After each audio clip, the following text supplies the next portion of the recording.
Welcome, welcome. So I randomly am just doing this for fun. You may hear some water in the background because I my fish tanks are running and whatnot. And if you're curious of why I sound like this, I've been a wee bit sick, with the weather and all that. So I'm just gonna, you know, go through the chances and whatnot, blah blah blah.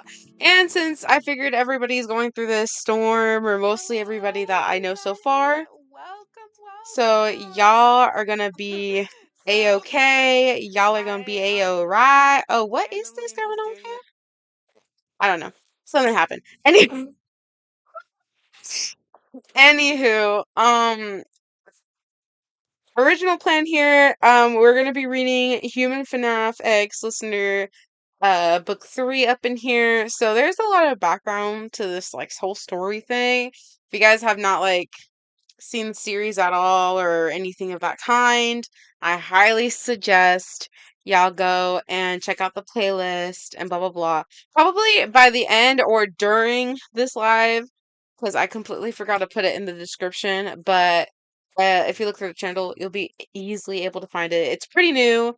I think it has at least 2 to 3 videos, so it should be relatively easy to go through. Unlike like Yandere slashers type stuff, because that, oh my, that is something that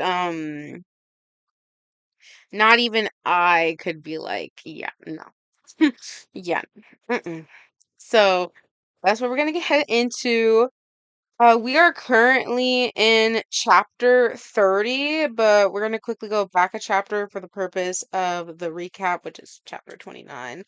It's pretty simple how this goes. So if y'all like don't remember, because this is going to be a little bit of an interesting backstory since so much happened within like 1 to 2 chapters, like completely like flip switch type stuff. So long story short, you end up finding out that like Goldie came back somehow magically, like they missed a dosage and his shit, and he booked it, left, came to the pizzeria, found you, ended up unbeknownst to you yet, fighting I think 2 to 3 of the animatronics, whooping their ass, before finding you and blah blah blah. Uh, you ended up, I think, in the midst after all that kind of happened, everything kind of cooled down. You passed out, arrived at your house, um, and whatnot. And then eventually, when you got a call from Chica, and she was like, "Girl, what happened? What's going on? Why is this? Why are they on the floor? Why are they looking like, it was a whole lot of stuff." And you were like, "You know what? Curious. I don't know why either." So you're going ahead. You don't particularly want to be upfront with like Goldie and say like straight up, "Oh my God, I care for the toy animatronics again." Because of all the bad beef you had in the last couple other books that sadly are not published, were not like republished, or I don't think are going to be republished. But anyways, oh, hi y'all, by the way. Hi y'all. Okay, I just saw some of the chats. Sorry, I'm seeing them sometimes a little late. I'm still new to this whole like live stream stuff, but hey everyone, it's nice to see y'all here, and I'm appreciate for y'all staying with me, but I gotta lock in on this read, or we're gonna stay here forever. Okay, hold on. So, uh, this is why I write it down. This is why I write it down. Okay, so you end up going to the pizzeria, trying to figure out what's going on with the toys. During the day, keep in mind, like this is all during the day. You go in and try and like figure out what's going on, what happened to them. You find out that the backup animatronics that are on stage are not them. You end up finding Mangle. Didn't really end so well. Well, Goldie got curious as to somehow magically how the hell did this relationship change. Um, and well, he found out. Yeah, had a very, it's slightly, it was not, it's not really intensive. It's like a deep talk because like they've been like kidnapped and like gone for so like It's really complicated. That's all I know. That's all I get from this at this point. It's just really a complicated like friendship, relationship, whatever she's having. It is insanely complicated, more than like I could understand. So that's why I'm like, don't think about it too hard, ladies and gentlemen. It's just hard. Oh, this is Human Fnaf X Listener Potential Marathon. This whole fan fiction like has a whole backstory. Originally, it had 3 books. I believe 3 to 4 books. Two to 3 books got taken down, or got taken off of Wattpad. That's where originally I got them from, and yeah, that's kind of what the hell happened. It was crazy work. Originally, when I started this channel, I was just starting to read it. I think I read, I think some of mostly book 1. So, yeah, I mean, I don't know, ladies and gentlemen, I don't know. Anyways, uh, for forewarnings on these ones, to be honest, I don't know because I'm reading it like legit brand new, so I know as much as you guys know. So so we're about to find out the warnings. But my best guess for these warnings is going to be a lot of like um probably potential arguments, like immediately getting into it, probably a lot of like mental instability or just mental health issues. Probably slight mentions of torture if they bring up the FNAF 1 animatronics into this, and or potentially a lot of like just a lot of crocodile stuff, crocodile tears, and all sorts of stuff. So it's gonna be a little crazy. Well, we'll see though. Anyways, chapter 29, or hold on, chapter 30 actually. Sorry about that, Al. Sorry about that. Anyways, chapter 30. Let's see. I'm gonna go ahead and read this short thing from the author real quick. Let me see.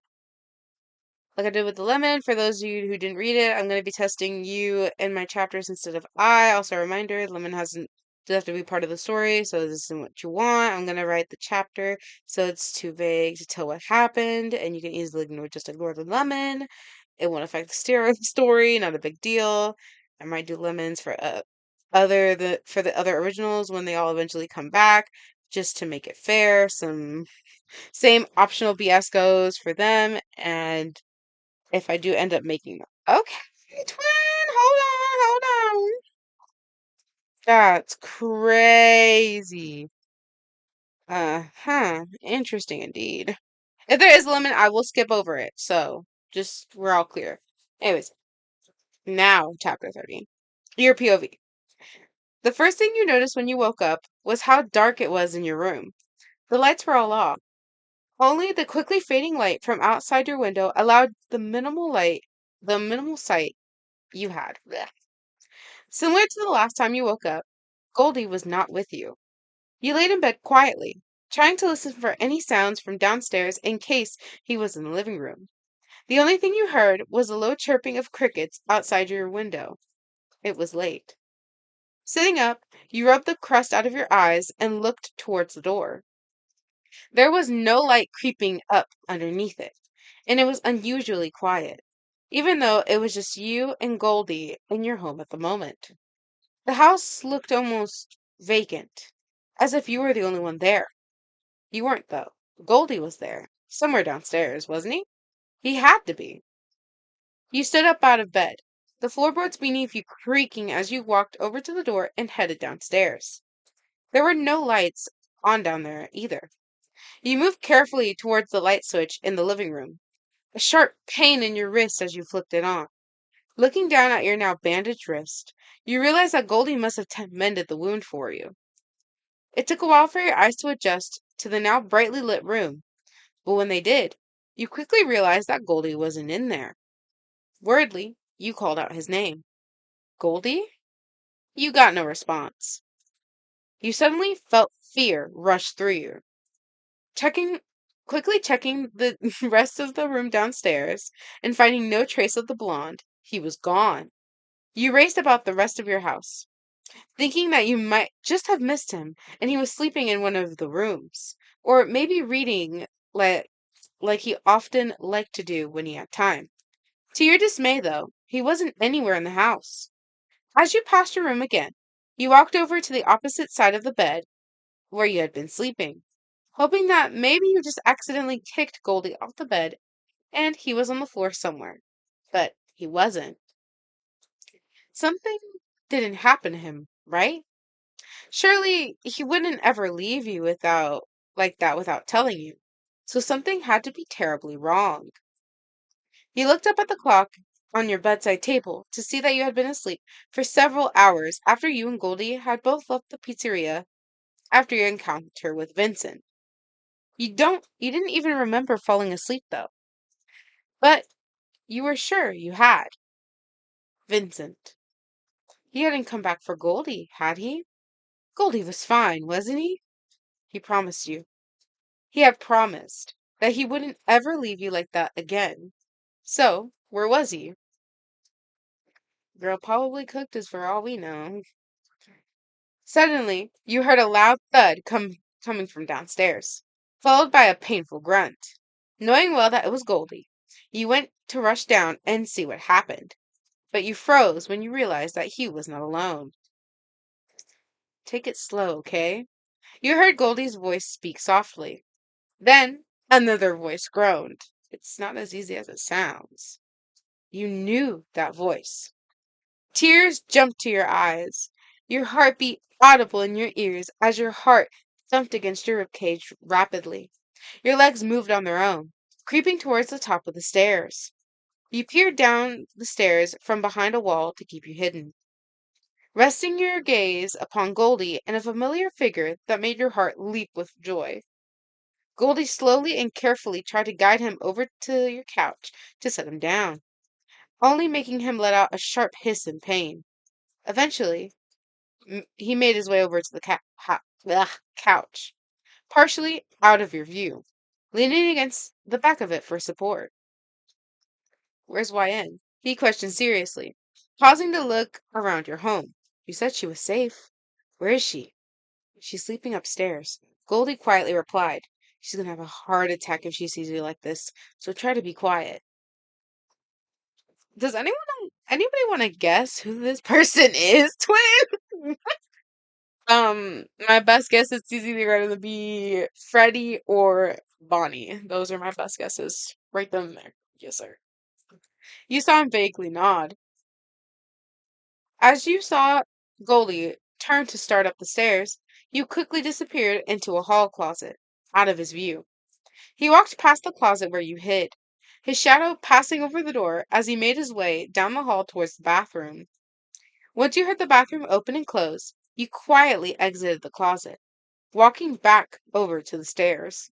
You stood there for a while, wondering whether or not you should even go down, or just go back to bed and pretend you were asleep.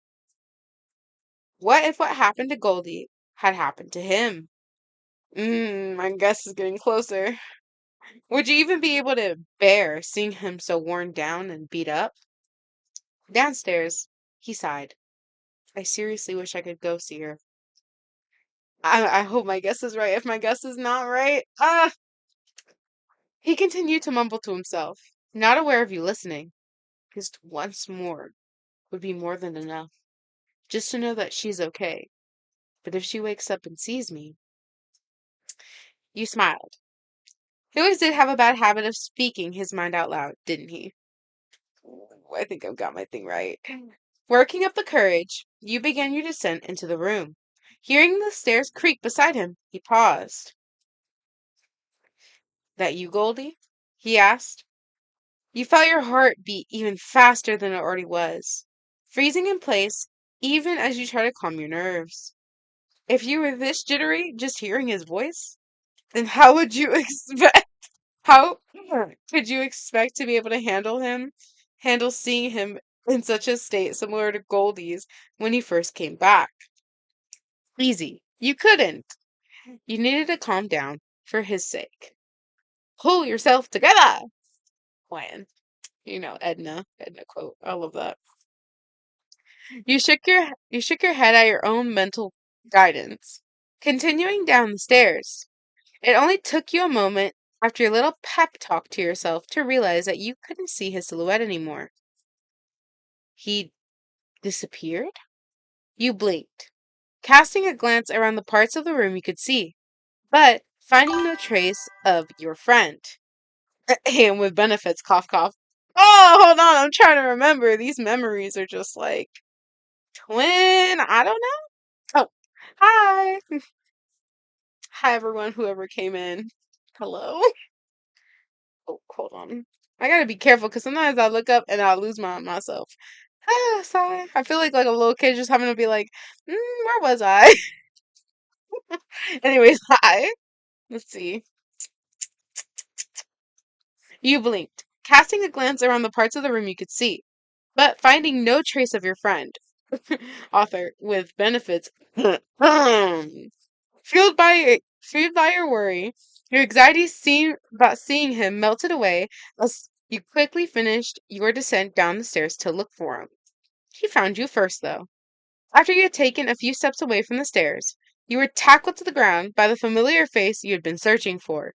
Your back landed on the hard floor harshly, and you let out a small wince.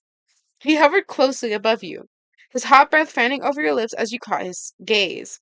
His golden eyes gleamed with recognition as he fixed his attention on solely you, his eyes widening in surprise. Damn it! I got it wrong!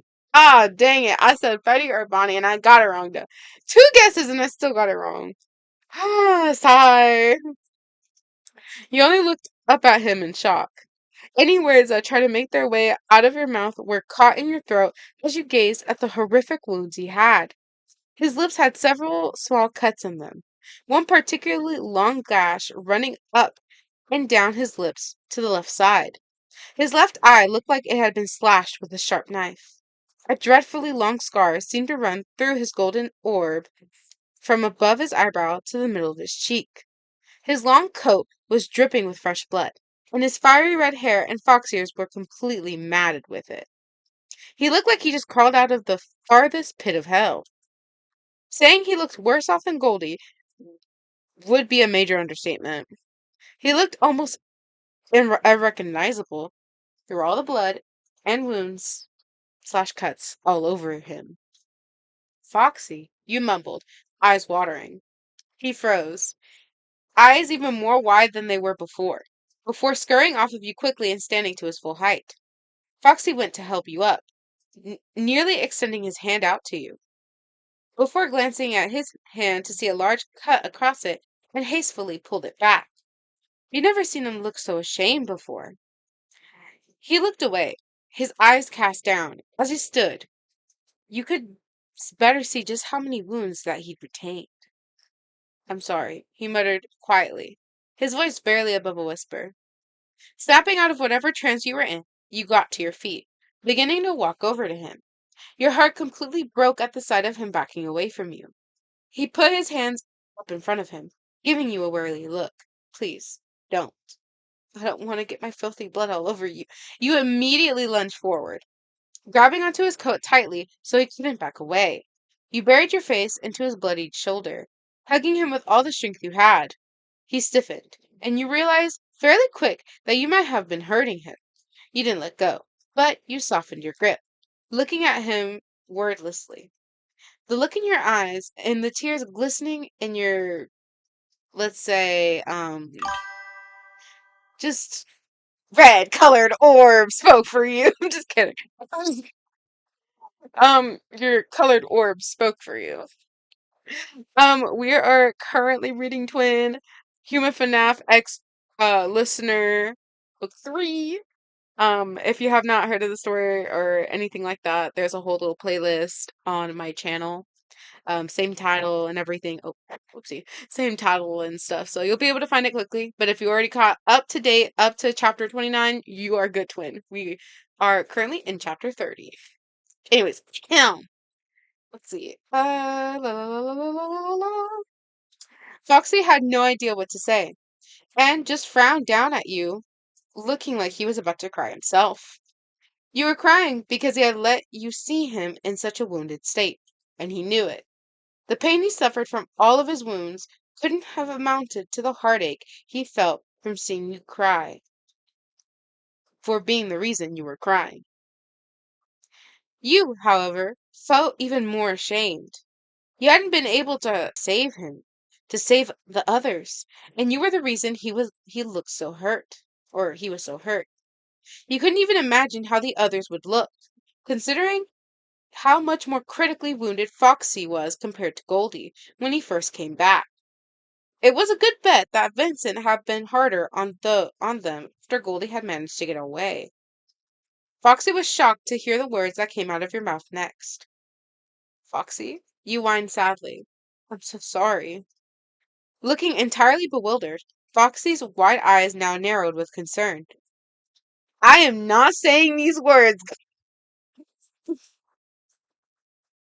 because I feel like I sound like a straight up Discord moderator. Like, hello, kitten. Listen, we are not affiliated. We're not affiliated in that type of scene here. Um, hello, princess. Like, come on, guys.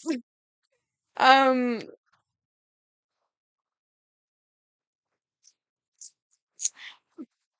it could have been any other nickname. You just had to be that one, huh? Just had to be that one, huh? I don't appreciate this at all. I don't. Let's see. For what? I couldn't do anything. You paused, letting out a sob tear out of your throat as you once again buried your face into the cloth of his ruined coat. You felt Foxy slightly relax, then placed his hand gently on your back of your head to comfort you. You sniffled and sobbed into his coat, washing the fabric near his shoulder nearly entirely clean with all of your tears. Oh my god. Foxy hugged you tightly, desperate to not let you go after being apart from you for so long. He didn't even care about getting blood on you anymore. He'd apologize for it later. But he just needed to hold on to you right now, for his own sake and yours. Princess. Or Kitan. I can't do this with a straight face. I'm gonna try my best to do this with a straight face, but I don't think I'm gonna succeed. I don't think I'm gonna succeed, guys. Mm-mm. Oh my god, me too! Me too! That's crazy. I just recently took like the cold and flu medicine right before I started. I was gonna read it y'all yesterday, but like my voice was so dry. Girl, no. Like y'all hear this? A container of water, fuel. Anyway, oh my gosh. Ton, please don't cry. I'm sorry. YN. Your knees eventually gave out on you. The absolute grief you felt was too much for you to bear. Foxy swept you into his arms on pure instinct, holding you close to his chest protectively and admittedly almost possessively. You absolutely hated, no, despised yourself so much for what happened to Foxy, Goldie, and for whatever would happen to Bonnie, Chica, and Freddie. You honestly felt like you didn't even deserve to be around them. But your own selfishness of needing them in your life prevented you from acting on that fast fleeting feeling. Literally, twin, thank you. This does feel kind of like a paper dream. You're right. You're right. You're right. I missed you. You whimpered, wrapping your arms around his neck in an attempt to get you closer to him. He gave a faint hum, his head leaning against your own, softly. I missed you more. Aw, it's so cute. That's so cute. Also, I would like to say, like cutting in here in like pre-advance, if y'all hear me like randomly like turn off my mic or something, since this whole like snowstorm is happening, especially where I'm at, really badly. The house is full of people, ladies and gentlemen. I did not, um, there's a lot of people here. So like, yeah, so y'all don't have to hear all that. But just a little pre-advance. So don't worry, twins. Just a little pre-advance just in case, because you never know. It could be an emergency. Lights go out, blah, blah, blah. So at least y'all know if, like, in case the whole life goes down, what happened, right? Anyway, Goldie's POV. I should have known she would have been awake by the time I got back. It was stupid to expect her to still be sleeping after being gone for a few hours. Though, she probably wouldn't have been so hysterical right now had it not been for Foxy being so damn loud. I shouldn't have left him just standing around in the living room. If I hadn't, then why wouldn't be sobbing her little heart out downstairs? I'm so, so sorry. I felt my heart winch in my chest as she began to cry even louder. The quickly dis It was quickly disregarded as Foxy continued to try to soothe her. Shh, don't apologize, kitten. I can't take this shit seriously. Kidding. Uh-uh. I felt a low growl rise from the back of my throat, but I kept my mouth shut. I can't afford to feud over Wyan's affection anymore. Not even just playfully like we all used to. Not after what happened at the pizzeria just a few hours ago. Who knows what would happen if I completely lose it like that again? I'd actually end up hurting her. And though she forgave me, can't bring myself to do the same. Not her. I'll never forgive myself for hurting her. Sorry, oh, my microphone's acted up, twin. There we go. Anyone else, I probably wouldn't even feel any remorse. But as long as it's anyone else but her. Left the back of the excuse me, what? I lifted the back of my you left it? Um they banged their head against the wall basically softly. I get anyways, I gave a faint sigh, stuffing my hands into my pockets and closing my eyes. Though it was a little strange that Foxy hadn't noticed that I was eavesdropping behind the wall beside the top of the stairs. But I figured that he was too preoccupied with YN. Though I was fairly relieved that it seemed like Foxy was able to retain some morality, morality, after what Vincent did to him, and was possibly continuing to do to the others. But I should stay on guard. I'd have to be more alert with him around now, and even more aware of myself. We can't afford to get into fights anymore, or any arguments. If we snap, Wine could get seriously hurt. One of us might even end up killing her if we don't keep ourselves in check. I'll be damned if I ever let that happen, especially not by my own hands. It was only a little while of me being lost in my thoughts for Wine's cries to soften, until they stopped altogether. I opened my eyes again, expectantly watching the stairs to see Foxy walking up them with a sleeping Wyan cradled in his arms. As he reached the top, he paused, facing me with a hardened gaze. There was a certain possessiveness now. I could see it in his eyes. I don't like the way he looks at her.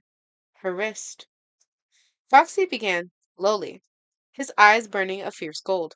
Where did she get that? I didn't look away, scowling. Not from the toys, I'll tell you that much. He only gave a faint snarl. I could see him trying to restrain himself, with wine still being in his grasp. Mentally, I gave a sigh of relief. As short-lived as it was, at least he could still do that much. Don't play games with me, Goldie, he warned, a malicious tone in his voice. You better tell me right goddamn now if you know who it was. Twin, I don't think you want to know. Wine began to stir slightly, giving a faint whine. She wasn't waking up. She'd exhausted herself from crying for over an hour and a half and gotten dehydrated. She was having another nightmare. Giving up the stare down, we both turned our gazes to the sleeping girl worriedly. Why would she be having another nightmare after just getting Foxy back? I sent the redhead a cautious glance, and he only gave me a knowing look. Did you say anything to her about Bonnie? I asked quietly. He looked down, remorse evident in his expression and as his golden, gleaming eyes began to dim. No, I could just tell from the first glance that she's practically at her limit. She's so much lighter than she used to be. He was right. I honestly wasn't sure myself if she had eaten anything else since we were separated from her. But her cheeks had a certain hollowness to them now, and she looked thin. More so than what was healthy.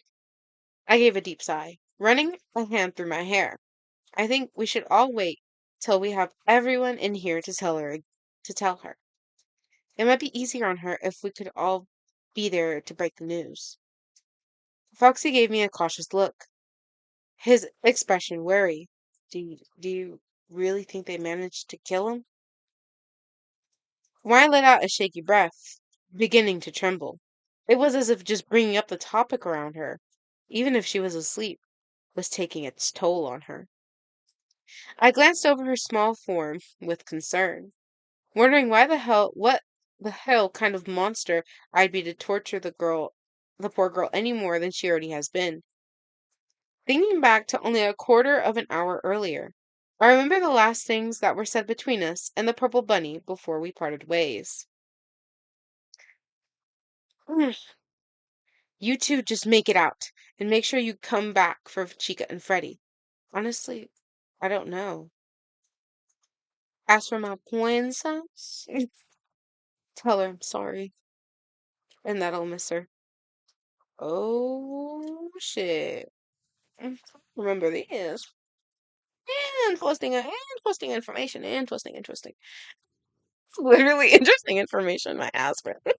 Anyways, we are in chapter 31. Your POV. The emotional toll on your mind from all of the nightmares you'd suffered through was now starting to show physically. Well, I'm gonna twist the mic towards me. Anyways, come to think of it, had you even eaten anything since they left? You yourself hadn't noticed the health starting to deteriorate before Foxy pointed it out, and eventually dragging you down to the kitchen so you could eat. Sat across the table from you, Foxy gazed at you worriedly, now wearing the old gray t-shirt and jeans he wore last time you had to wash his clothes. Please, just eat something small at least, YN. Foxy begged. His ears now drooped low on his head as he gazed at you sadly. You bit your lip, remembering the nightmare that Foxy had to wake you from only a few minutes ago. You felt far too sick to even think about eating after that. You put your head down. I can't. I promise I'll eat something later, but right now I can't. Glancing over at the clock on the wall, to avert your gaze from his sad eyes, you saw that it was 2 hours before your shift would start. You would find them tonight. For sure. You had to. Quiet, I'm begging you. Foxy pleaded. Please, if you don't do it for yourself, then do it for us. Freddy and Chica would hate to come back and see you like this. So at least take care of yourself for them. You gave a faint whine in protest, knowing Foxy was right. He looked back over you looked back up to his concerned gaze and suddenly felt guilty for making him worry over you so much. It wasn't fair for you to make them feel so bad after what they've been through. So you should just suck it up and do it for them at least. He sighed. Okay, but only something small. Foxy immediately perked up, a happy grin on his face. You mean it? His golden eyes shone so brightly, so intensely with joy. How could you ever deny those eyes? You gave him a smile. Yeah, I promise. As soon as you said that, appearing out of nowhere in his usual fashion, Goldie placed a plate in front of you, filled with mouth-watering food that made your stomach want to growl just looking at it. You were practically drooling.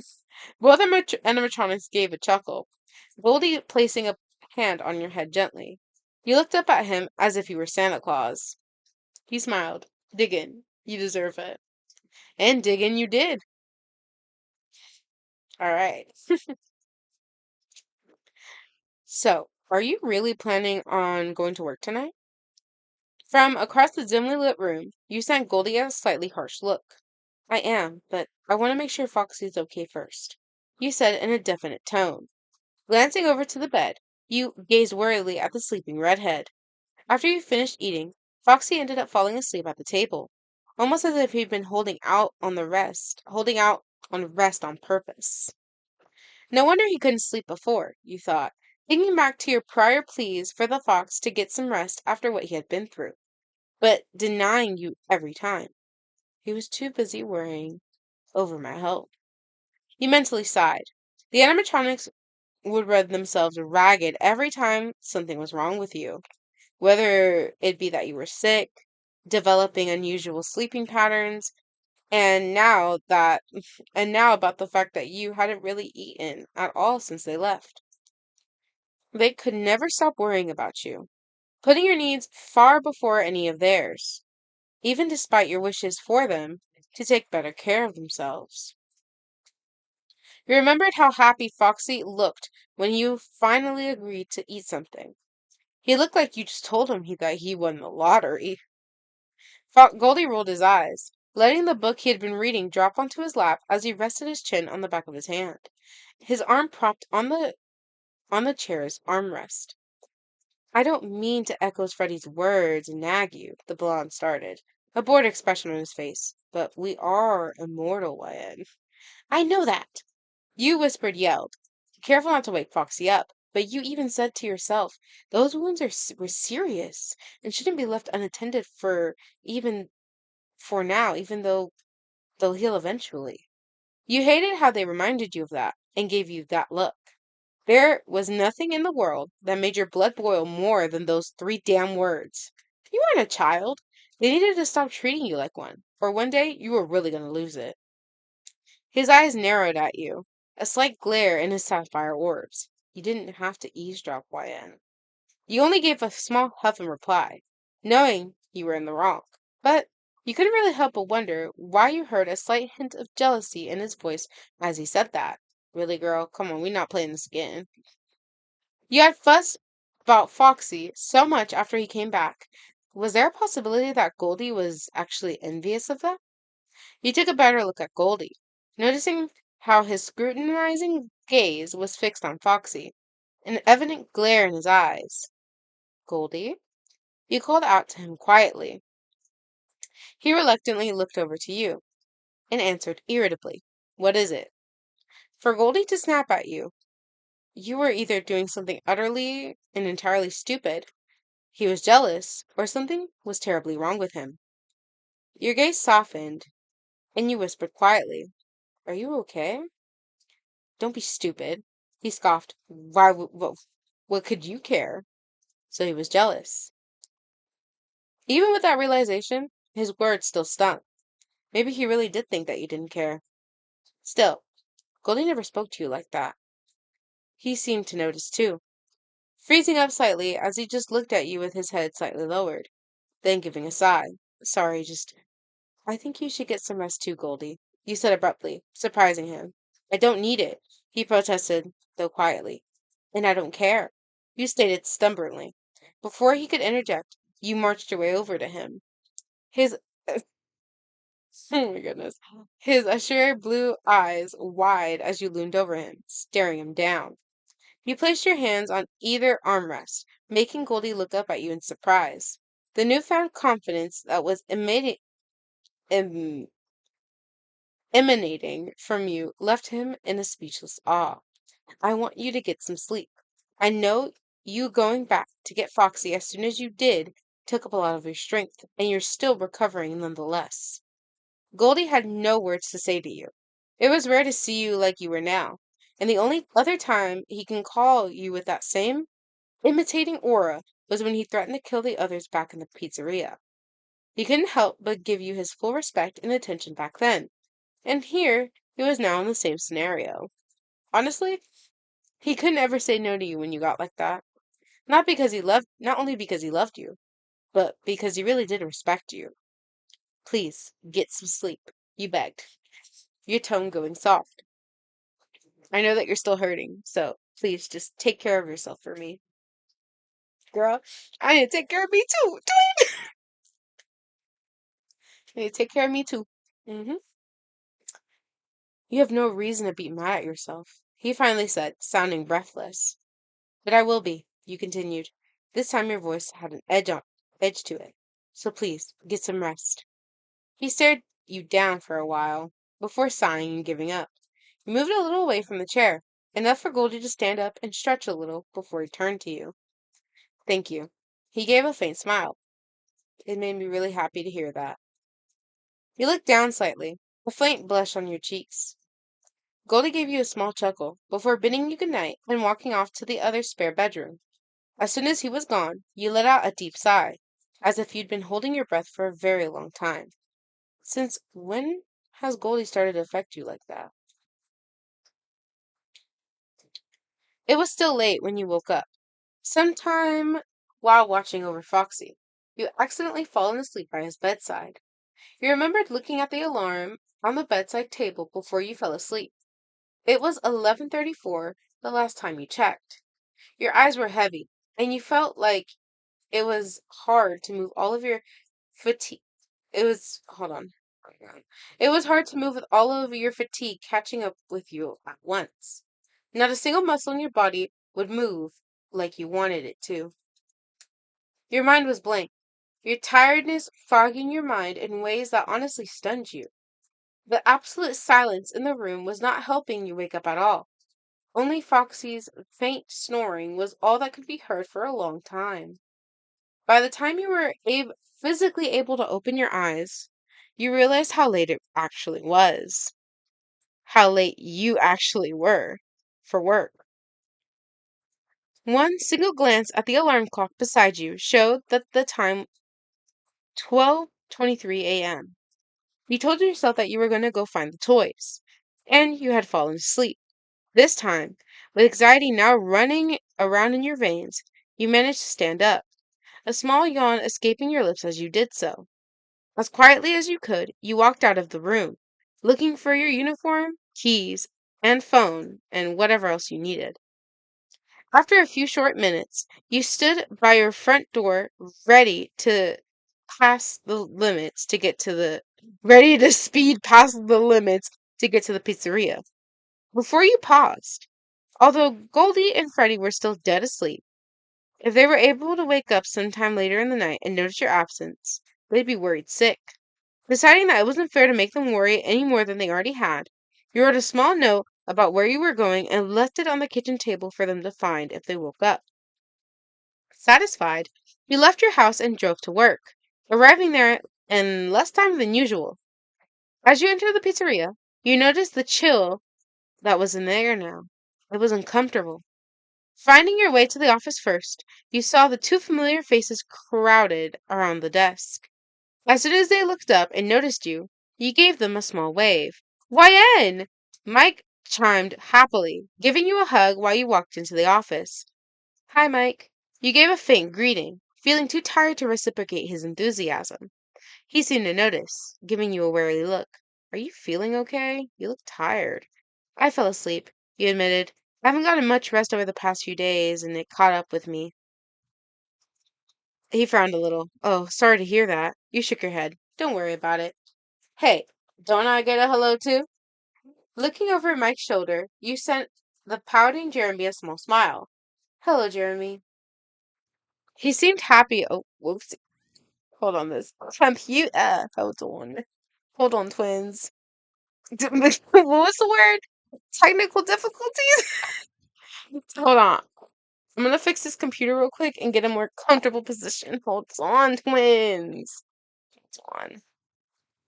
I can't believe we've only read what? This is like the second chapter that we've read, and it already like feels like I've already read like three chapters. I don't know if it's just me going live or if it's just like really, really long. I don't know. Let me know if y'all feel that way too, because I'm like, okay, I feel like I've been reading like three chapters, man.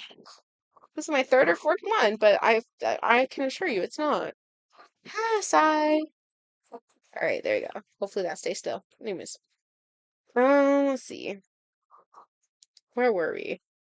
It's um. Okay. He seemed happy with the greeting, despite the sarcasm you put into it. You walked over to him, blocking the looking at the tablet as he scanned through the cameras. So, we really haven't seen you much, huh, Wyan? Jeremy asked, looking up to you. I guess not, you sighed, but, well, I'm here now. I'm glad, he responded cheerfully. He looked back up down at the tablet, flipping through the cameras.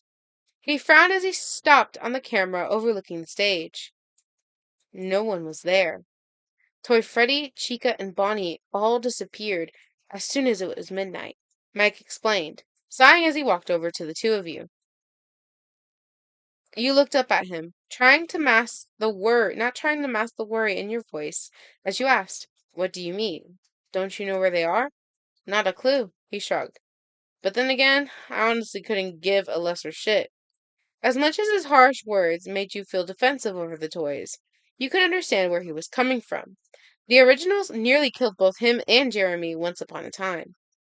Jack made them do interesting things, and the toys harassed them every night.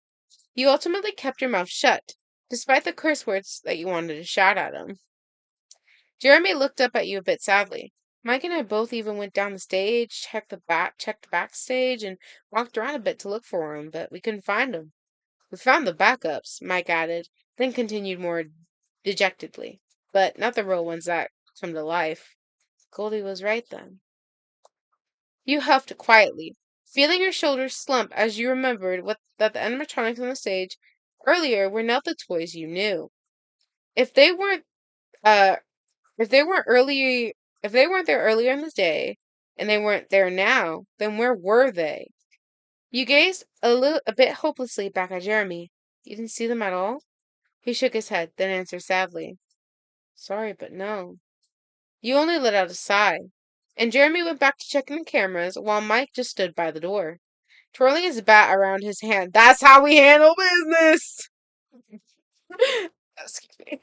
As Jeremy flipped through the cameras, you watched every shadow, every dark corner, hoping to maybe just find a single glimpse of your friends.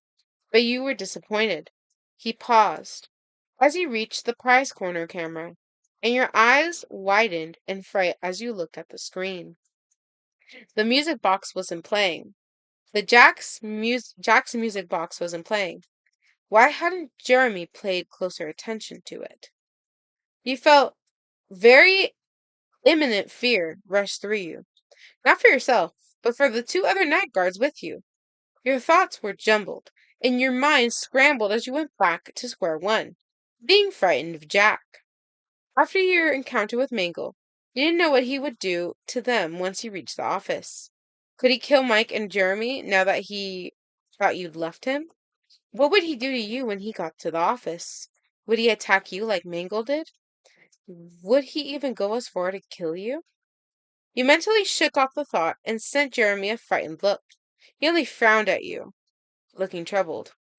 That was 20 minutes ago when I forgot to wind it up, he revealed, sounding confused. The marionette never came out of its box. You stood there, bewildered beyond measure. The only reaction you gave to his words was a slow blink. Jack never came out of the box? He hated, loathed that box, he told you before. Now, he wasn't leaving it? An image of the last time you saw Jack appeared in your mind, making you feel guilty. When Goldie first came back, he looked so utterly and completely destroyed, like someone had stolen his dream and stomped all over it. Is that why he was staying in this box? In his box, excuse me? You averted your gaze from Jeremy, looking back down at the camera, a fire burning behind your eyes. I'll go check on him. You stated suddenly, not taking no for an answer.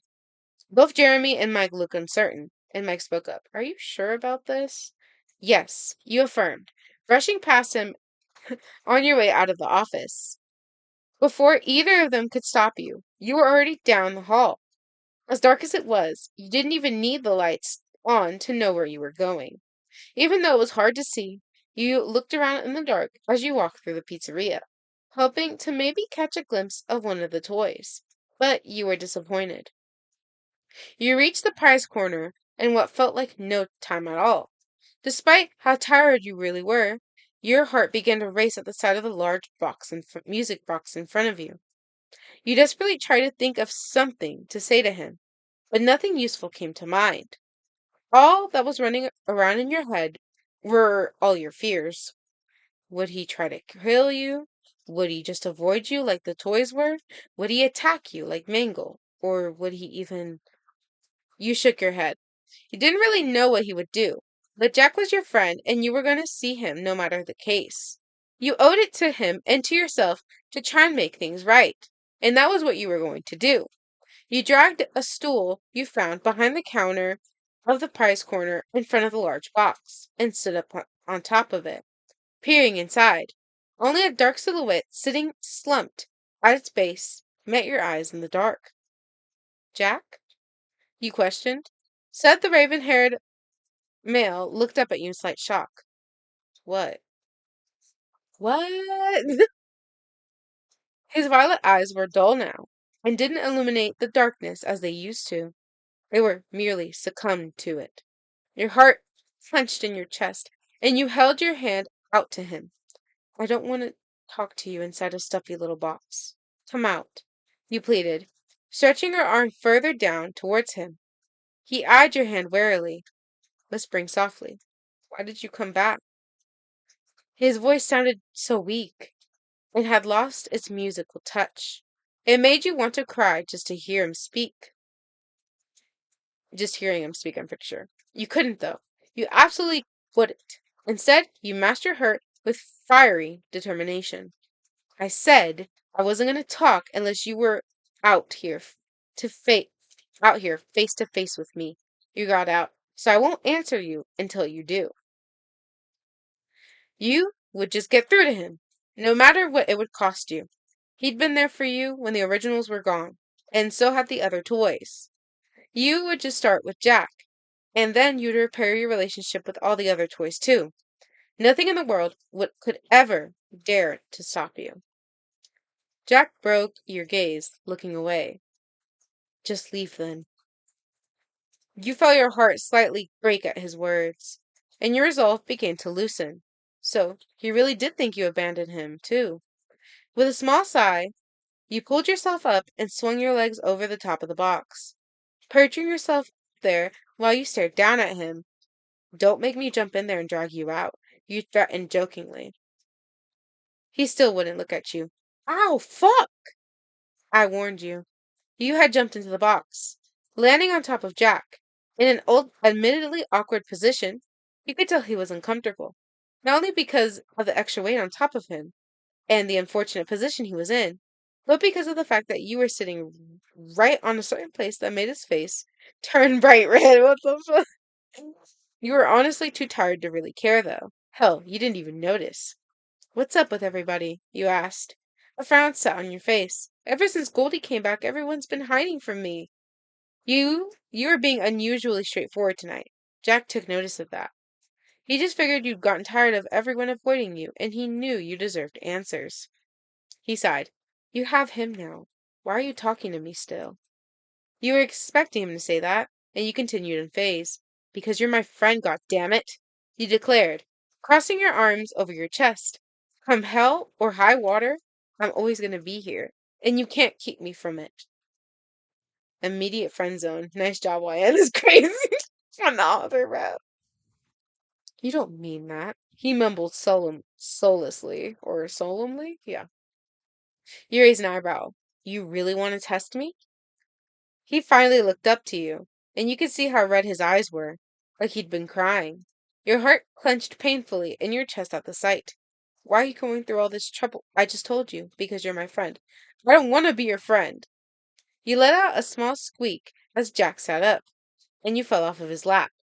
Your back was now pressed against the opposite side of the box, as he leaned over you with an aggravated expression on his face.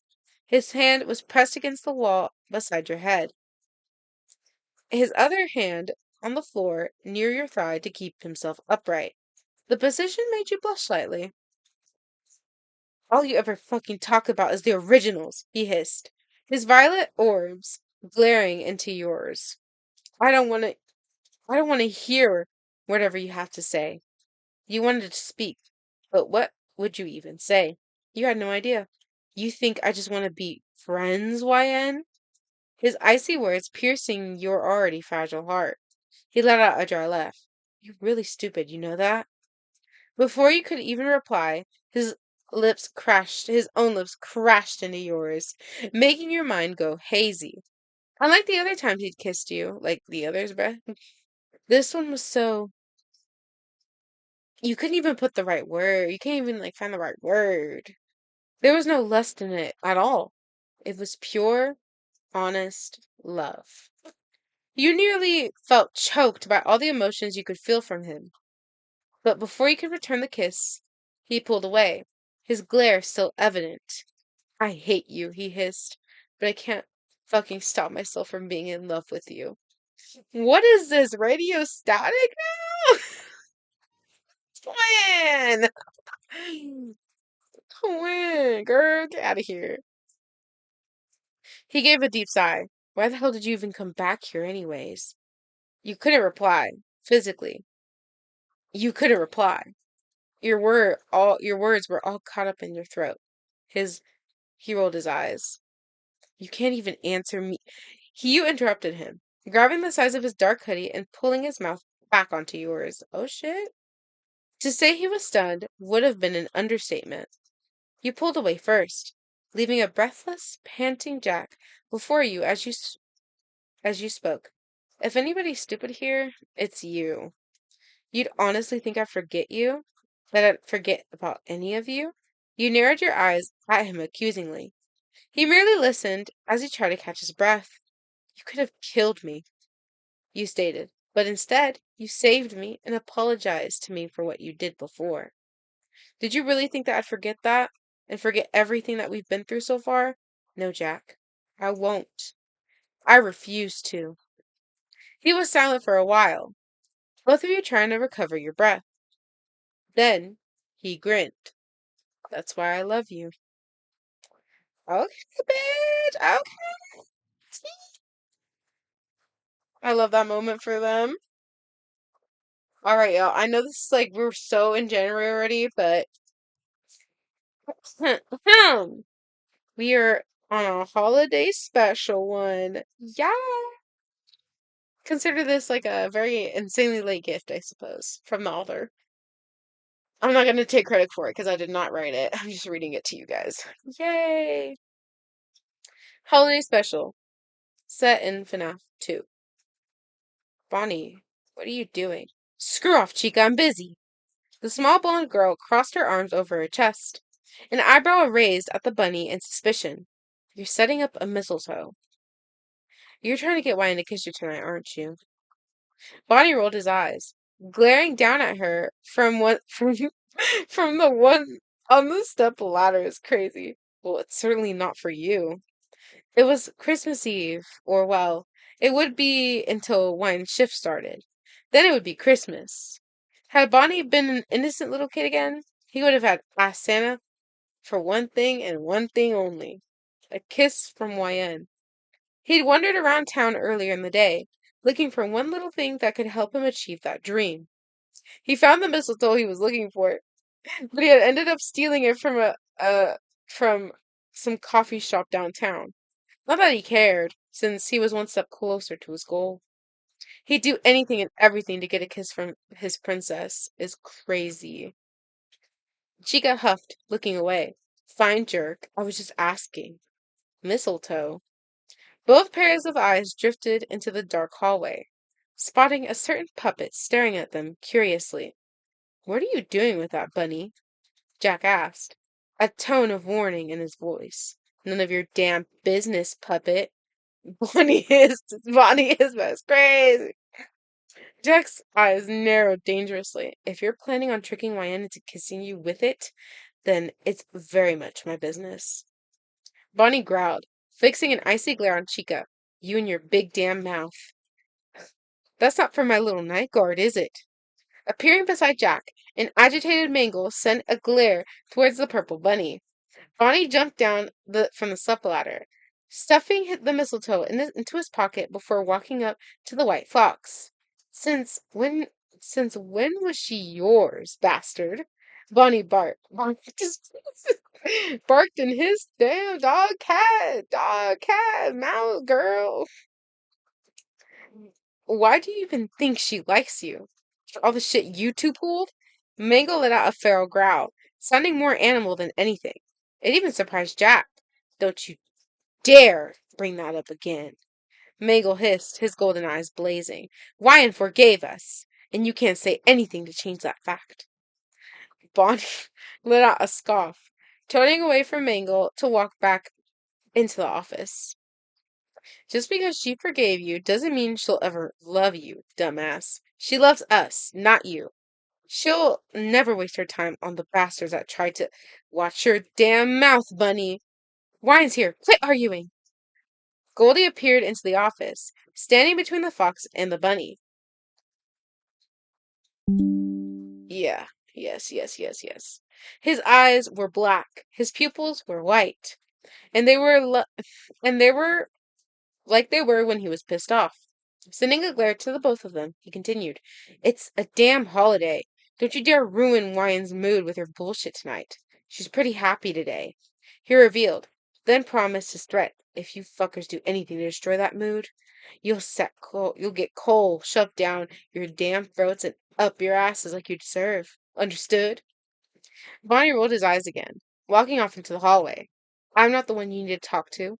I'd never do anything to ruin my princess's happiness. What is this, bro? He sent an unforgiving crimson glare to the two toys behind him. They're the ones who deserve. They're the ones you better watch out for. Bonnie. Goldie called after him, making the violet-haired male turn around. I'll slaughter you before I let you get a kiss with Lion under that mistletoe.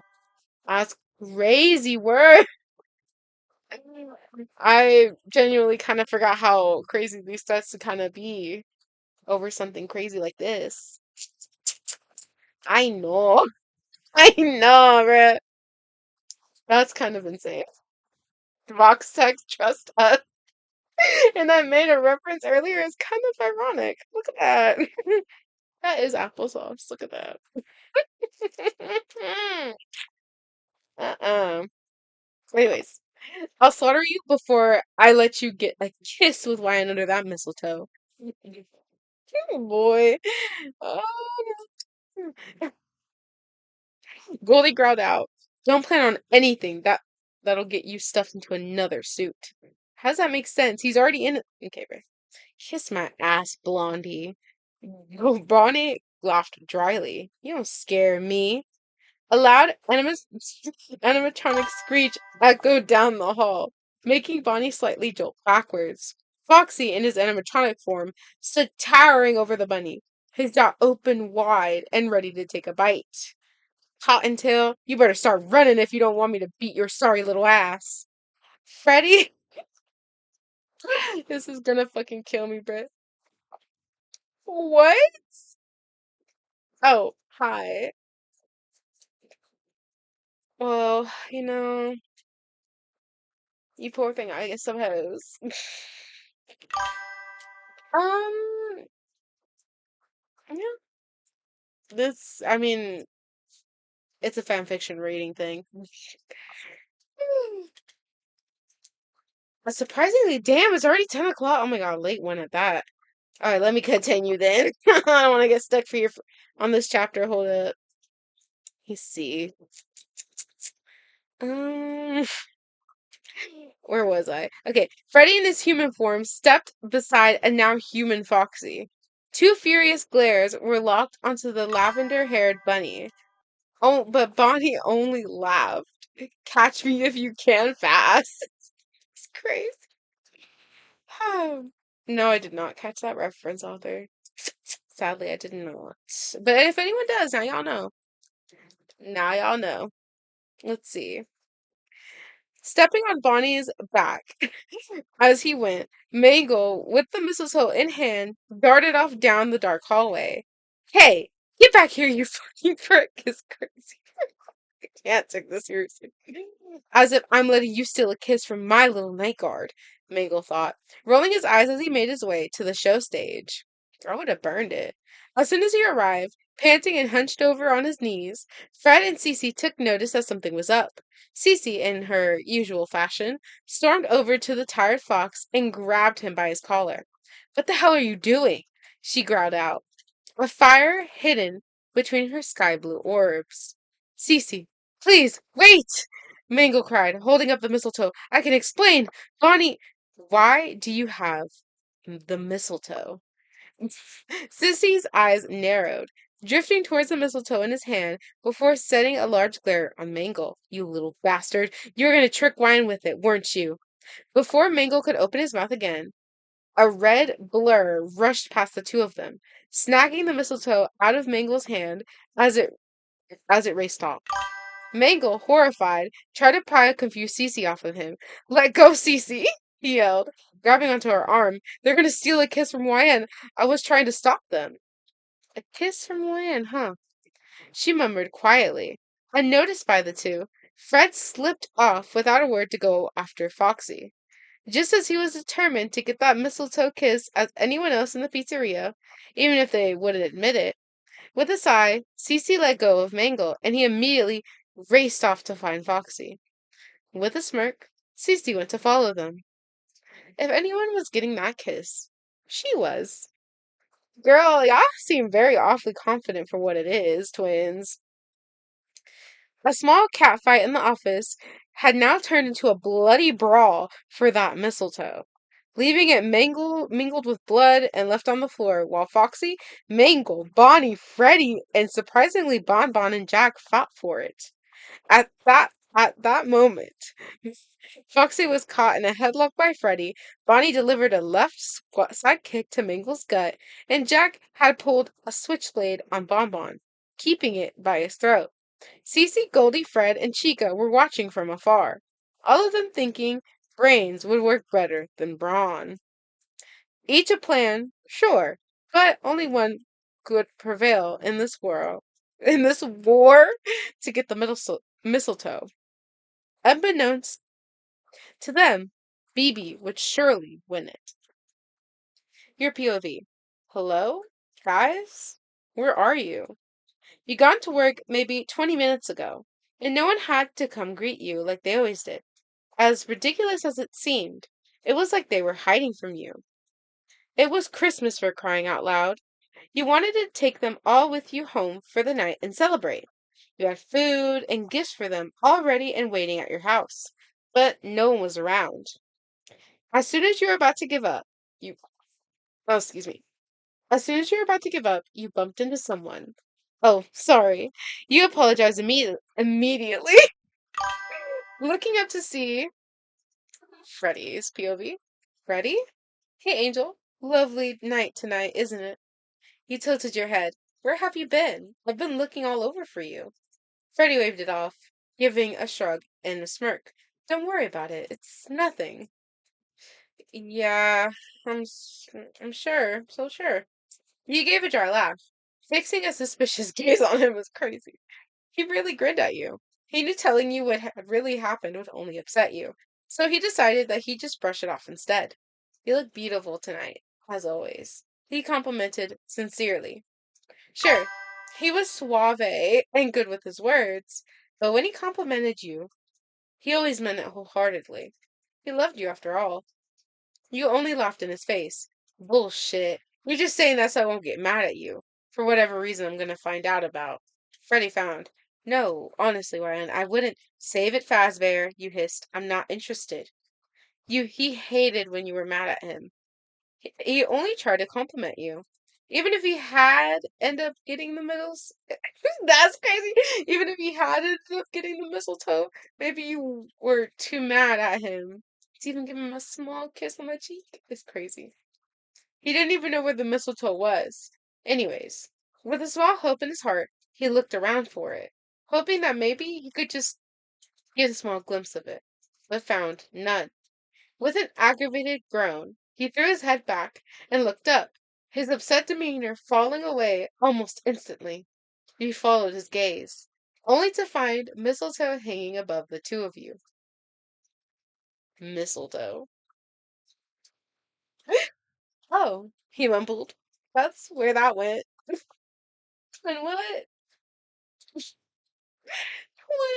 what? I know.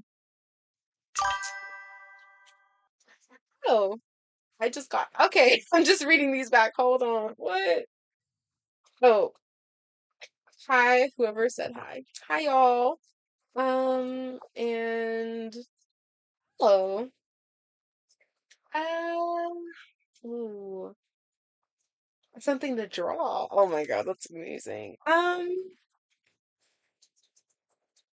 Mm, well, I'm not. What about like a betta fish of some kind, like with like a heart on its like fin or something, or like on its tail or something like that. Because I actually had a betta fish with like a heart on her tail. Sadly, she passed away, but may she rest in peace. But maybe something like that would be really cool. But run wild.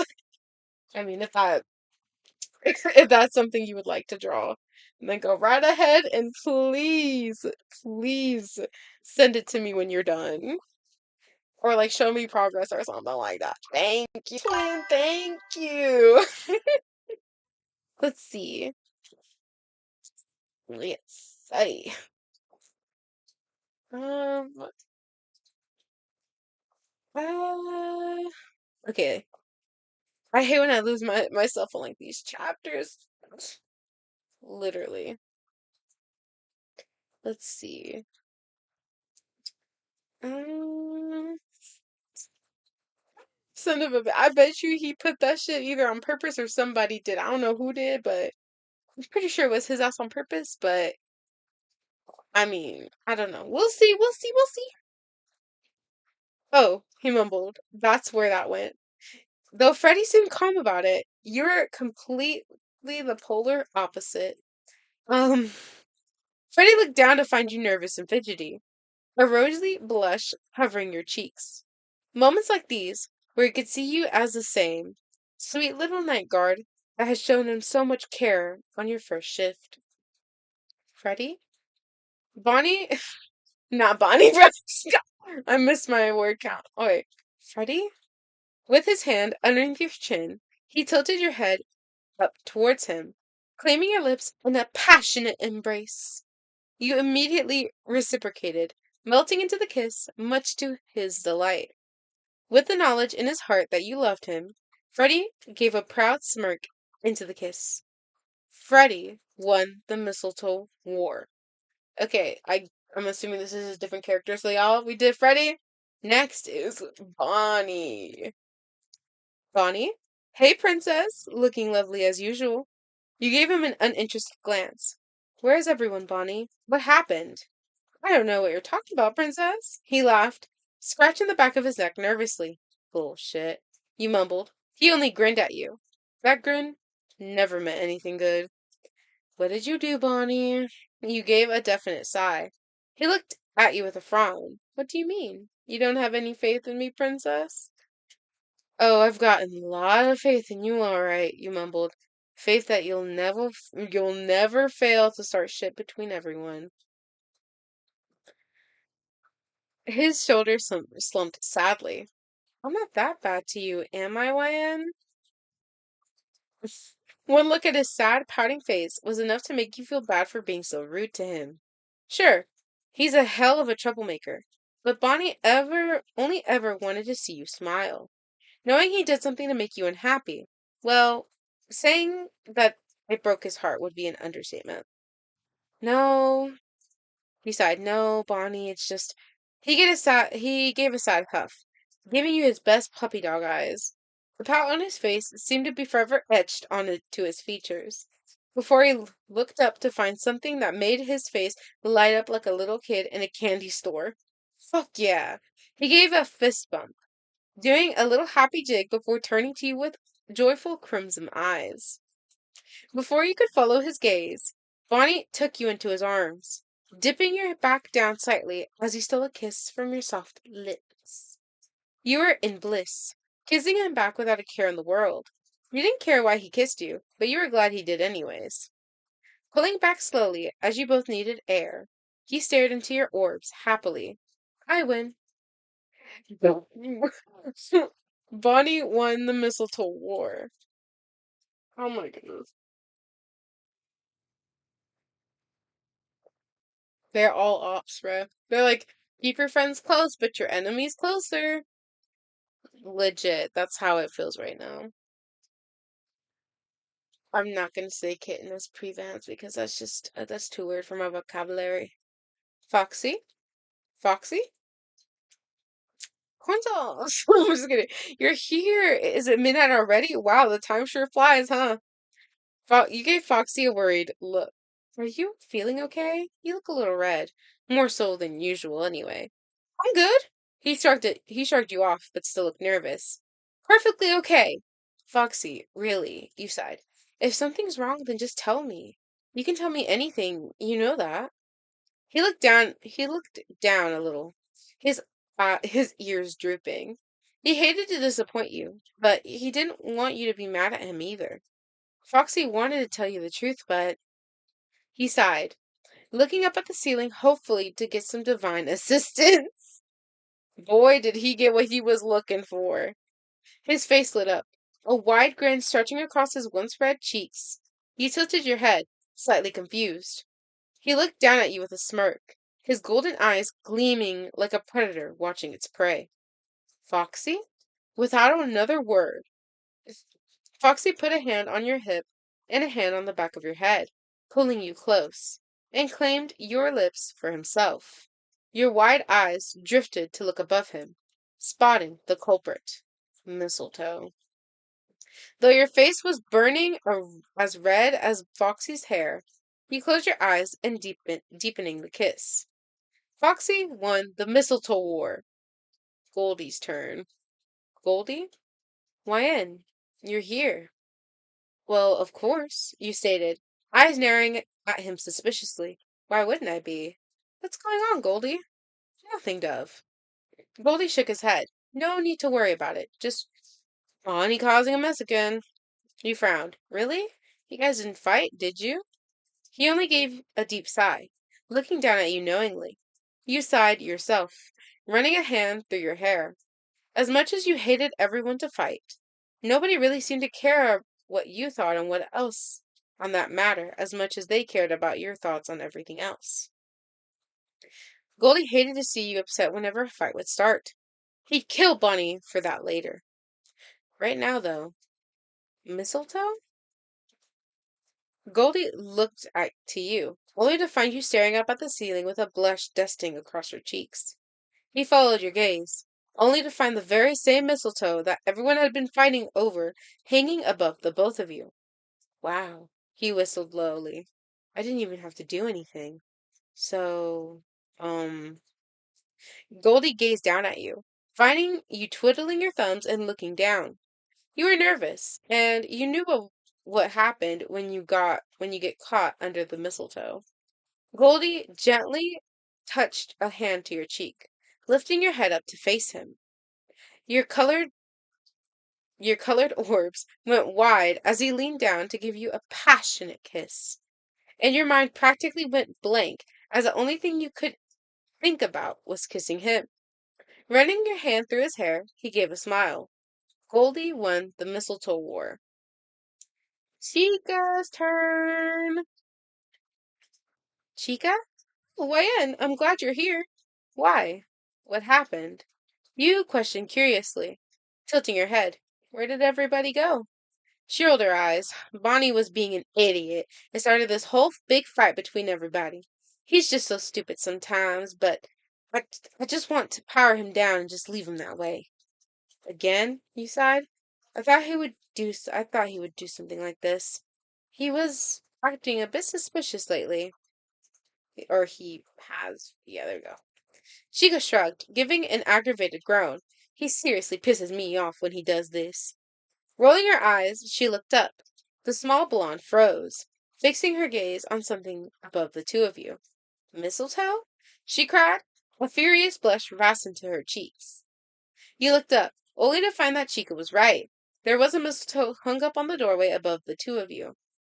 Chica looked to you, her lips trembling nervously. She looked down. clutching tightly to the hem of her yellow dress. He only shrugged, grabbing her gently by the shoulders and giving her a sweet kiss on the lips. The poor blonde nearly had a heart attack, and was seriously surprised by her sudden action. Nonetheless, she returned the kiss genuinely. Tika won the mistletoe war. Fred, as in Toy Freddy, guys. Fred? Oh, why, dear, he said quietly, blue eyes slightly wide. I didn't know you were here. Well, you started. I am. So where's everybody hiding? Hiding? Fred questioned, tilting his head. No one's hiding from you. Never. Then where are they? You asked, frowning slightly. Fred looked away, a troubled expression on his face. You knew that it didn't mean anything good. Damn, you mumbled sadly. Just one night with no arguing was what I wanted. It's Christmas for crying out loud.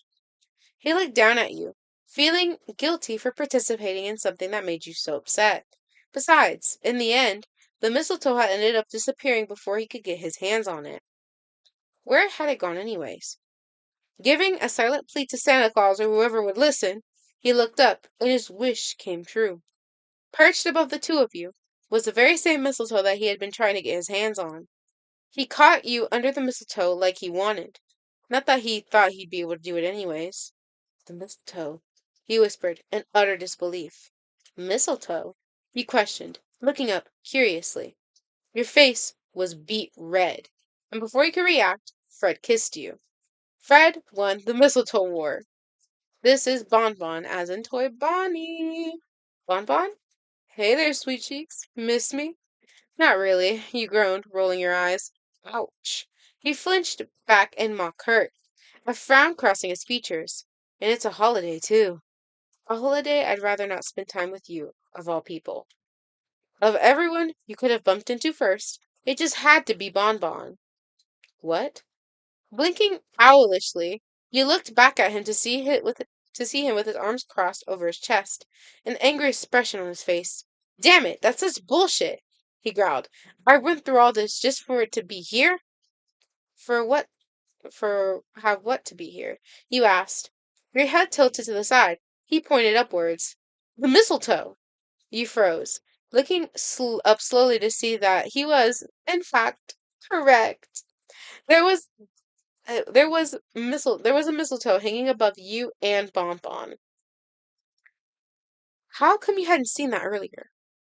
Anyways, he sighed. You know what this means, right? You looked back to him to see him find him smirking, emerald eyes gleaming with mischief. With a heavy sigh, you grabbed the back of his neck and pulled him down to you, kissing him softly. He was surprised, of course, but instantly returned the gesture, placing his hands on your hips and tugging you closer to him. Bonbon won the mistletoe war. Mangle. Mangle? The white pink haired fox only gave a small, sad sigh. Hyen? What's wrong? You questioned worriedly. He looked down, golden eyes dreary and lacking their usual glow. I'm sorry, it's nothing. If you're upset, then it's obviously something, you stated, walking up closer to him. Putting the back of your hand on his forehead, you felt his temperature. It felt normal, cold, as usual, but you were still not convinced. Are you not feeling well, Mangle? You asked with concern. Did something happen? Mangle frowned at your question, before pouting angrily. Bonnie brought in some mistletoe to the pizzeria, and everyone started fighting over it because they wanted a kiss from you. You tilted your head. A kiss? From me? Yeah, but... Mangle gave a soft sigh, amber eyes sad. I tried to get it so that they couldn't trick you into doing it, but I lost it. I don't know where it is. You frowned, looking up. You mean this mistletoe? Mangle perked up, eyes slightly wide as he followed your gaze. Lo and behold, the mistletoe he tried to fight for was sitting perched above the both of your heads. Almost instantly, his face lit up a bright red. That's... He was at a loss for words. He didn't need any, though. Without another moment's hesitation, you gently placed your hands on his shoulders, stood up on your toes, and kissed him sweetly, even though he fainted after. Mango won the mistletoe war. He said, That's crazy. Imagine passing out after like the love of your life kissing you back. Oh, that is funny. That is quite funny. It's like so if you're wondering what all this noise is, it's because I have like basically I'm holding a big ass mic because the one I usually use is really small, so I don't know if I'm gonna get to this big ass mic. I don't know, we'll see. Let's see. Where was we? Jack, as in the marionette chat. Jack? Ryan, what are you doing here? You frowned at the nickname, but replied anyway. I work here? Well, of course, he rolled his eyes, but I meant, what are you doing here now? Is it midnight already? Yes, you answered with a nod. I'm here on time for once. He gave a small laugh. For once. You shook your head. So, where is everybody? Jack put on a poker face, looking away. Not a single clue, little ballerina.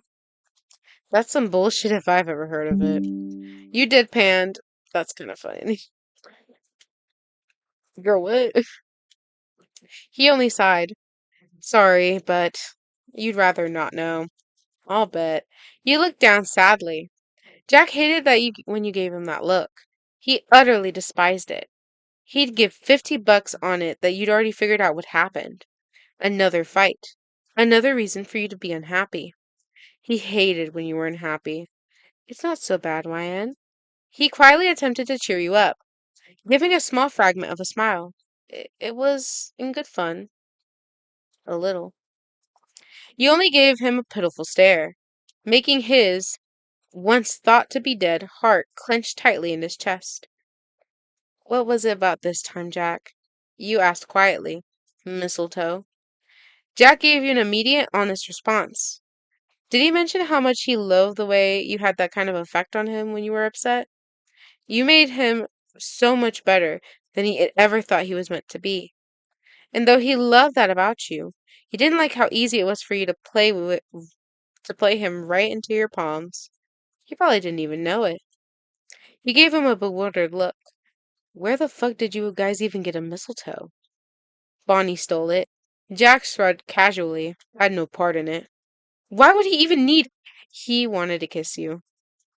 You looked away. Yet again. Another fight solely over you.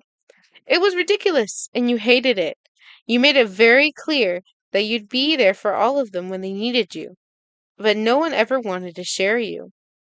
As their first and only friend, you were a treasure that was immeasurable in their eyes. Irreplaceable. There would never be another YN. Never. How did it end up here? Looking up to Jack with insight curiosity, you saw him both surprised and honestly flustered. It was weird to see him like that. A faint blush covered his pale cheeks as he stared up to the ceiling in disbelief. Following his gaze, your eyes landed on the mistletoe hanging above both you and Jack. It, is that the mistletoe? You questioned quietly, your voice cracking slightly because of how nervous you were. Yes, he whispered. And to think I got Bonbon's blood all over my clothes for nothing. What was that? Nothing. You need to be concerned about. With no, it's crazy. With no other words between you, Jack kissed you passionately underneath the mistletoe, and you happily reciprocated. Jack won the mistletoe war. I believe the last one is Cece chat. Cece? Ryan, stand here, right now. For what? You questioned, slightly afraid out of character grin on her face. She held up her prize above the two of you, and you looked up to see that she was holding mistletoe, the mistletoe she'd won in the fight. Kissing you fiercely underneath it, you shyly reciprocated it. Cece won the mistletoe war. Girl, that ain't on period. What is? I don't know what is. I don't know what is. Um, oh my goodness. Okay, twin. All right. All right, y'all. I think I'm gonna read one or two more chapters before we kind of slow the pace down and kind of end it. We're gonna see about that. But yeah, that was a holiday special. Um, not combining with currentness. So, yay. All right, now we is back in our current timeline with the whole thing we're going through. Drink water, y'all, and stay hydrated. Anyways, chapter 32. And then basically the author was like, you guys are gonna hate me after this chapter. You're either gonna cry or rage at me so freaking hard, possibly even both. And then basically that's for the plot. Y'all don't, whatever happens, happens, twins. Oh, this is a whole long note. Oh my. Oh my. Oh me, oh my. Foxy's POV. The first thing I noticed when I woke up, everything fucking hurts. Though the pain from my wounds was slightly dulled, my entire body still ached. The slashes along my back never felt. I felt like they were on fire, like they were burning. I had to keep from letting out a wince as I shifted position, laying on my stomach so that the fan could maybe somehow soothe the pain from my wounds. The blankets were down by my hips, and the light t-shirt I wore let the cold air seep through and to the wound in a way that was pretty relaxing. Aside from my back, though, I felt cold. It wasn't that the temperature of the room itself was less than comfortable, but I felt cold, as if all my blood was freezing, and little ice shards were prancing around in my veins. It was a strange feeling that I couldn't shake off. The feeling gave way to an unwelcome anxiety, and my eyes opened wide as I recognized the feeling. Sort of empty, like something was missing. It was exactly what it felt like when wine wasn't with me. Forcing myself up with on my hands, I took a good long look around the room. It was fairly dark, and the only light that came was from underneath the door. Wine wasn't here. Despite my aches and pains, and as much as my body protested, I got out of bed, walking straight for the door. I was hit by another shot of cold air as I opened into the hallway. A small lamp was on a ways down the hall, making the light that seeped into the room before, which was the light that seeped into the room before, excuse me. As I made my way down the hall, I looked into every single room looking for her. In every room I saw she wasn't in made the ice shards more active.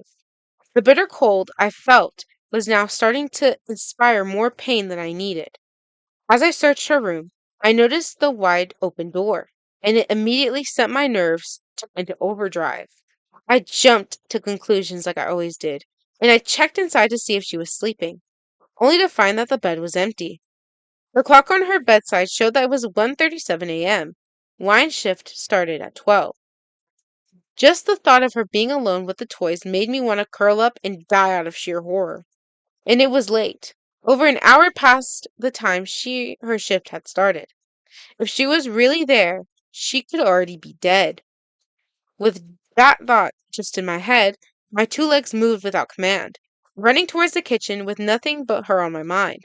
Immediately I went over to the place Wine normally leaves her keys, only to find them missing. I looked out the kitchen window. I saw her driveway was empty. Her car wasn't there. Wine was at the pizzeria by herself. I ran over to open the door, nearly pulling it off its hinges by the doorknob, before I realized something. She wouldn't go by herself, would she? There was a good chance that Goldie was with her. As relieved as I was to remember that, I also realized something else. My shoulder slumped slightly, an aggravated frown on my face. She was alone with that yellow fuckbear instead of me. I wallowed in that for a second, before sighing and being grateful that she was safe. Rolling my eyes at the thought of them being alone together, I decided to head on to the pizzeria anyway to meet up with them. Foxy, where the hell are you going at this time of night? Wine's gonna be sick with worry if you aren't in bed when she wakes up and sees you missing. Goldie. I turned around slowly, fixing my gaze on the blonde. His hair disheveled from sleep and the bags under his eyes, and a usual scowl on his face. He couldn't be. Holy shit. I mumbled in disbelief, pointing a shaky finger at him. Did you just wake up? He rolled his eyes. Yeah, I did. No thanks to you making so much goddamn noise. Wine's at the pizzeria. Alone? He froze, giving me a worried gaze. What time is it? God damn it! I roared, stomping up to him and grabbing his shirt collar tightly. I thought you were with her, I growled. Why the hell were you asleep? Goldie's gaze hardened into a glare, his eyes changing color from their usual blue to a crimson red. She was with you, he hissed out lowly. Why didn't you stop her? Me? I let Ajar laugh. Don't pin this on me, damn it. You should have been watching over her. Goldie growled, throwing my hands off his shirt in a fury. He looked like he was ready for a fight, but so was I. The sound of a phone ringing caught us both off guard, and we diverted our attention away from each other for a moment to see who was calling. Both of us hoping it would be YN. Goldie ended up picking up the phone and putting it into his ear, on his ear. Come on now. Hello? As soon as I realized the one was calling was Mike, I rolled my eyes and left Goldie to deal with him. I looked away, not interested in anything that dumbass had to say, before landing my gaze on the kitchen table, particularly on a small handwritten note on top of it. Picking up Picking it up with my hands, I recognized Wine's handwriting almost immediately, and I began to read the note in my head. I'm going to work tonight. Sorry, you two, but there's something I have to do. If you end up waking up while I'm gone, please don't worry. I'm fine. I'll be back soon. You don't need to come after me. While I'm gone, I'd really like it if you two just catch up on your rest for me. I think you both need it after all that's happened. I'll make you breakfast as an apology in the morning. YN. What a sweetheart she is, twin. Or what a sweetheart we are. Yeah, that sounds about right. um, what do you mean YN's not in the office with you?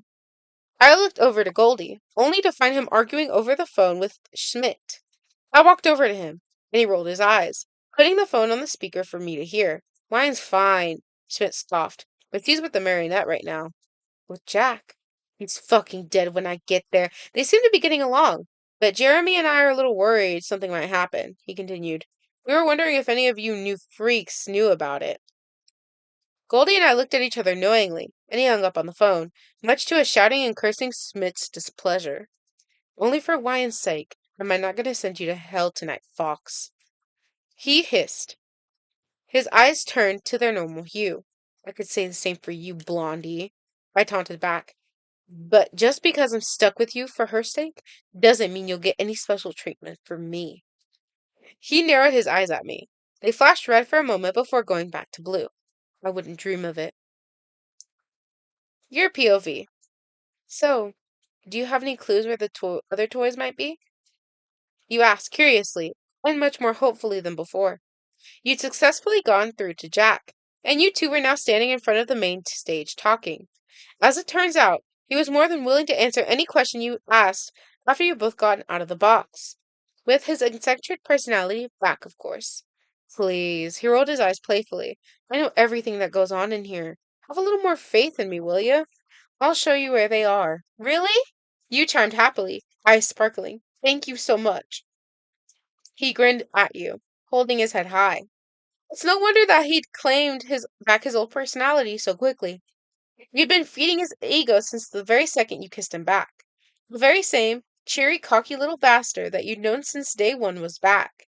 And you're pretty damn sure he wasn't leaving again. But this time, however, he wasn't an enemy. Follow me, little ballerina. He called you by your old nickname once again, and this time he didn't mind.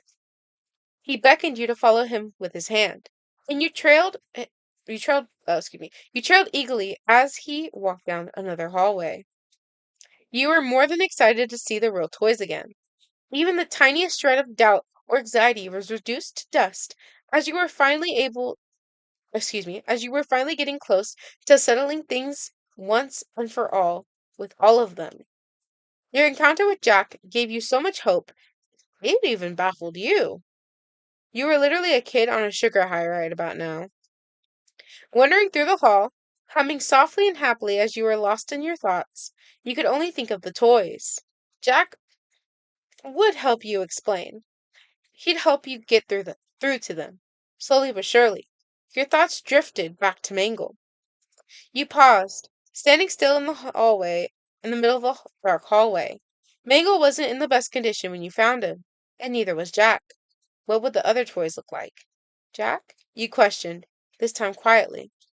His halt he halted his stride, turning back to look at you with curiosity. What is it? Are the others all right? You asked worriedly. Jack's cheery demeanor turned more serious. His lips set in a straight line. They're they're fine, YN. Just upset is all. Just upset. You echoed, more to yourself than anything. He gave a small sigh, then said in a low tone, Cece might not be in the best condition when you see her, though. Fred and Bonbon are perfectly fine, but Cece? What about Cece? You pressed on worriedly, walking up to Jack with bleeding eyes. Please, tell me. He stared into your big orbs with a frown on his face, before looking away. I can't really tell you, YN. He sighed, every ounce of joy wiped clean off his face. Averting his gaze from you, he opted to look down the dark hallway in front of him. Jack's eyes narrowed suspiciously as something caught his eyes. So, I guess you've gotten him back now, too, huh? Jack mumbled, voice barely a whisper. Confused, you followed his gaze. Or at least, you tried. You heard his voice before you saw him. Just what the fuck do you think you're doing with YN, puppet? Foxy? The red-headed fox stepped out of the shadows and into your view. You didn't think you'd ever seen Foxy so angry before. His amber eyes burned a fiery gold, glaring daggers at Jack, who was standing a little too close to you for Foxy's liking. You would have said something to calm him down, but you were too confused. You thought Foxy would at least thank Jack for saving you like he had asked him to, but he looked more furious than anything. Jack wouldn't be getting any thanks from Foxy anytime soon. You shook your head, passing Foxy's hostile behavior as off as oh my god, off as jealousy, and stepped forwards to talk with him. Before you could open your mouth, Foxy's gaze shifted to you, a look on his face that meant no nonsense. Get away from YN. He was not taking no for an answer. But you were not a pushover. I'm not a child, was the first sentence to leave your mouth. Your eyes narrowed angrily at the redhead. So don't you dare treat me as one, Foxy.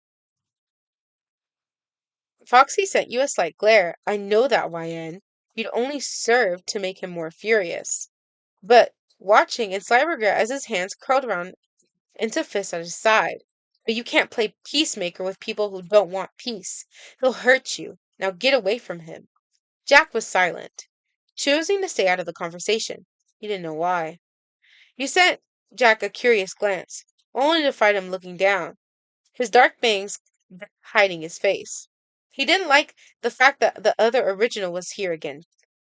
When Mangle saw you with Goldie, he was angry, but Jack was very passive. He had already given up his happiness, and he didn't like it, but he didn't care enough to say anything to try and win you over. He knew the originals would always hold that special place in your heart that he wouldn't. He knew, so he just had given up. The sight of just how defeated Jack looked made you want to punch Foxy, despite how hurt he still was. What right did he have to steal the happiness of someone who worked so hard just to to get it, bruh? He earned it. Turning back to Foxy with a scowl on your face, you clenched your fist tightly by your side. Foxy? You were furious. Your dangerous tone and venom-laced words honestly frightened the fox in front of you. I am so fucking sick of all of this possessive bullshit. I'm sick of it. Do you hear me? Like a child being scolded by their mother, Foxy stood silent while you continued, but it did not break his gaze with you. I would probably be in the very same place as Chica, Freddy, and Bonnie right now had it not been for Jack and the other toys saving me from Springtrap. How many times had you had how many times had you explained that already? Before you could finish, Foxy interrupted you, his golden eyes holding nothing but unrelenting fury in them. That's a total fucking lie. How could you believe that bullshit? What reason could he have to save you when all he's ever done is try to take advantage of you? He's probably had you under his another fucking drug to make you believe that. Shut up. That's crazy. Oh my god, I'm breaking character already. Your voice cracked at the the end of your sentence. And Foxy was caught off guard as he noticed your teary eyes. Even with Mike and Jeremy, the originals had always had to make hold on. The originals always had to make you know that you were their friend and theirs alone. They nearly killed the poor guys plenty of times before, only because you so much as spoke to them. You were their only friend and they were your only friends. Foxy had just gotten back and he wasn't even close to being healed. Yet here he was, being a jealous asshole again and trying to pick a fight. Could you just stop for once? You begged, your voice strained. I'm so tired of all this. I'm just done, okay? Foxy was silent. Like, that's literally insane. Oh my god. Foxy was silent. He didn't know what to say. Just one look at your teary face was all that made his words catch up in his throat. You had so much power over him, and you absolutely had no clue. One look at his flustered face made you seethe with anger. I'm not interested in anything you have to say. Just drop it and go back home. He didn't even try to call after you as you turned and stormed out of the room. Foxy's POV. He looked like she looked like she was gonna cry. Why did she look like that over somebody like him? Watching her silhouette fade into the darkness of the hall. Oh my god, I hear my cat. Hold on, guys. Ay ay ay. It's literally crazy work. Poor little guy. I'll get him in here, so guys, don't worry. Um, she was mad at me. She was really mad. But why? I turned back to look at Jack with a scowl on my face. The bastard was still standing there, with his head down and gaze at the floor, like I was supposed to feel sorry for him. All I wanted to do was rip his head off his shoulders and feed his limbs to the crows in the back alley behind the pizzeria. Well, I snarled, my teeth gritting against each other harshly. Don't you have anything to say to me? He looked back at he l- Jack looked up at me finally, and I understood the reason why he was hiding his face now. He was smirking. His violet eyes glinted in the dark, no ounce of regret or compassion left in them. Not that ever was in the first place. He stopped. He stopped, slumping over, standing up to his full height, leaning back, sliding, sighting, with that malicious grin that never left leaving his face. He put his hands in his hoodie pockets. His entire demeanor went back the way he was on night one, cocky and demonically sinister. Caught me. Jack let out a low chuckle. Such a shame Wyan doesn't have that kind of intuition, isn't it? What the fuck did you do? I growled, baring my teeth at him like a feral wolf. Jack's gaze drifted to the hallway where Wyan went down, and he let out a scoff, his smirk growing wider. Has she always been an idiot? Before I could even open my mouth, Jack bursted out laughing, holding his stomach and hunching over on his knees. He was standing right in front of me, laughing at my princess, who was crying for him, and I would make him suffer. All I had to do. He was breathless, still laughing like the psychopath he was tell her that you, her royal little guard dog, had begged us with his last breath to save her from Springtrap, and she actually fucking fought it. Red. Red was the only thing I could see. His red blood staining the pizzeria walls, the floor, even the goddamn ceiling. By the end of the night, he be nothing but a memory, and I'd make sure of it. Hey, he calls, snapping me out of my thoughts. I sent him a glare that should have burned him to ashes. He only grinned. Did I tell you the dumb bitch kissed me? It was over. Jack was going to die tonight, and nothing on this worthless earth could save him. I lunged for him. Ah, no, that was even a shock for me. The fuck? We got potentially betrayed? That is literally insane work. Oh my god, bruh. That is literally insane work. Oh my god. Literally insane work, chat. literally insane work. I'm just like, what could have like got that is like that is something that like that's some like that's some evil villain type thinking right there. That's some evil type like what does he have planned? What does he have planned now? Are the other toys aware of this? It's literally oh my god. Well, you know, never have I ever, chat. Never have I ever. So interesting. So interesting. And what's even crazier is that we only read what? About 4 chapters, if I counted correct. Oh my goodness. I would read one more chapter if I could, which would be chapter 33, but I literally do not have the vocal cords for this. So sadly, I am not able to, because I'm telling you, sickness hits you hard, it hits you hard. But we might go live tomorrow, just depends. We'll see. Well, anyways, guys, I hope you did enjoy this though. And I hope that we, at least push through some chapters because as you can see, this thing is quite mighty long. Um, so that whole little thing with the marionette, I did not expect at all. Didn't expect it to the point where I am even like I was reading, I was like, what? How dare he do this to us? What? What? It was crazy work, chat. Crazy work. I don't know. I think it's literally insane. So, I don't know what's gonna happen next. I don't know if she's gonna find out the truth. I don't know. I don't know. But we will excuse me.